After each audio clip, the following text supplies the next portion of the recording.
So do you get any tax benefits for driving Tesla for Uber? Uh, if you incorporate, yes. LLC, yes. And I really encourage it.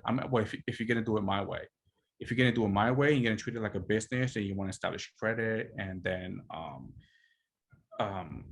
that there was this little rumor going around that Uber wants to move into the black car service, and they're trying to push everybody to incorporate. I don't know Oh, why. I don't know why. But there's a lot of for me, there's a lot of tax benefits of incorporating. In my case, I incorporated my business makes a lot of money. Um, and then not only that, with the ebook sales, now the YouTube monetization. Thank you guys for congratulating me on that. I was freaking, I get the chills just thinking about it. Um, and I have to incorporate because I'm making so much money that would hit me with taxes. So good thing that I incorporated because I had so many expenses in between the camera equipment, all these stupid little things, little headsets that I use for me to be able to communicate.